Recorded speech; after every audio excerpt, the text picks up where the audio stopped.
বিসমিল্লাহির রহমানির রহিম। আসসালামু আলাইকুম। আশা করি সবাই ভালো আছেন। আজকে আমরা একটি গুরুত্বপূর্ণ বিষয় নিয়ে আলোচনা করব।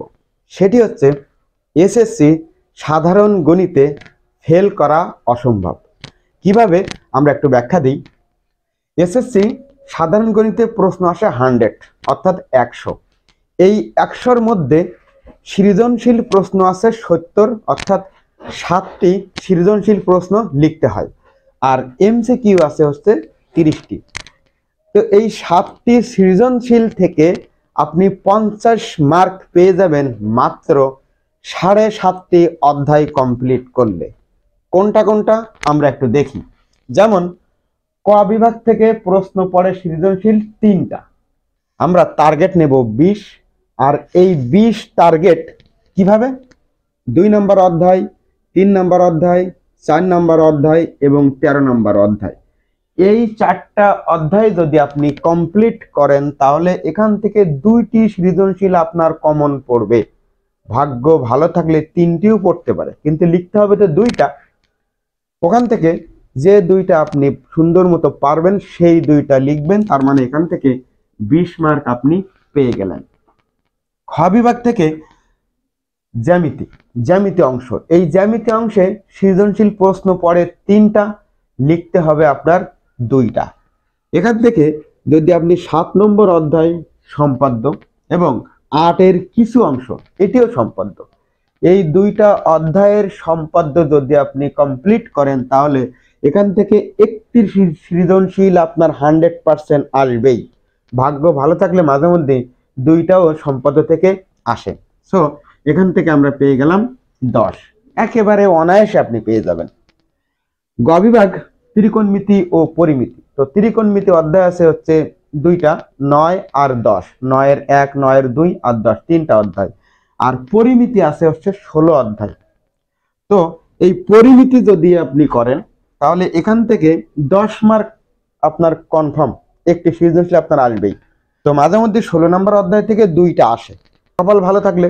মাঝে মধ্যে 9, 10 থেকে 2টা আসে, আবার মাঝে মধ্যে 16 নম্বর থেকেও 2টা আসতে পারে। তো একটি তো কনফার্ম, অর্থাৎ 16 অধ্যায় কমপ্লিট করলে আপনার একটি সৃজনশীল প্রশ্ন আপনি পেয়ে যাবেন। ভাগ্য ভালো থাকলে আপনি 2টাও পেতে পারেন। সো এখান থেকে আমরা সর্বনিম্ন 10 ধরে রাখলাম। আর আমাদের বোনাস বিভাগ ঘ বিভাগ পরিসংখ্যান 6টি নিয়মের অঙ্ক আছে। এই 6টি নিয়মের অঙ্ক করতে আপনার একটি ক্লাস যথেষ্ট এবং এখান থেকে আপনি 10 পেয়ে যাবেন। আশা করি বুঝতে পেরেছেন।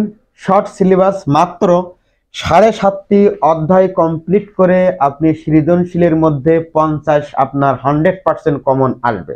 আর এই 7.5টি অধ্যায় যদি আপনি করেন তাহলে এখান থেকে 20 থেকে 25টি এমসিকিউ আপনি পেয়ে যাবেন। তো এইগুলো করতে আপনার কতদিন সময় লাগবে? যে ছাত্র যোগ বিয়োগ গুণ ভাগ এগুলো করতে পারে তার জন্য এগুলো একেবারে ডাল ভাতের ব্যাপার। আর তাছাড়া আপনি 9-এ পরীক্ষা দিয়েছেন 2টা, 10-এ পরীক্ষা দিয়েছেন 3টা, 5টি পরীক্ষা দেওয়ার অভিজ্ঞতা আপনার আছে।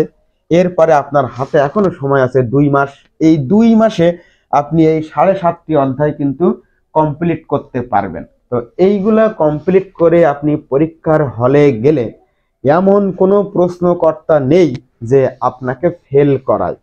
ইভেন আপনি যদি পরীক্ষার হলে লিখতেও না চান তাহলে আপনার খাত কলমের সাহায্যে আপনার খাতায় লিখে আপনাকে পাস করিয়ে দেবে। আপনি চাইলেও কিন্তু ফেল করতে পারবেন না। এজন্য এসএসসি গণিতে যারা ফেল করে তারা হচ্ছে হতভাগ্য। সো 2 মাস সময় আছে। আমরা অনলাইনে ক্লাস নিব, রাত 10টায় আমাদের লাইভ ক্লাস হবে। ওই লাইভ ক্লাসে আমরা এই সিলেবাসটি কমপ্লিট করব 2 মাসের মধ্যে। সো আমাদের সঙ্গে থাকুন। ভিডিওটি ভালো লাগলে অবশ্যই লাইক, কমেন্ট, শেয়ার করবেন। আর আমাদের Facebook page technique easy math এবং YouTube channel technique easy math, এই ভিডিও ডিসক্রিপশনে লিঙ্ক দেওয়া থাকবে। এই 2টা প্ল্যাটফর্ম সাবস্ক্রাইব করে রাখবেন। ধন্যবাদ সবাইকে, ভালো থাকবেন। আল্লাহ হাফেজ।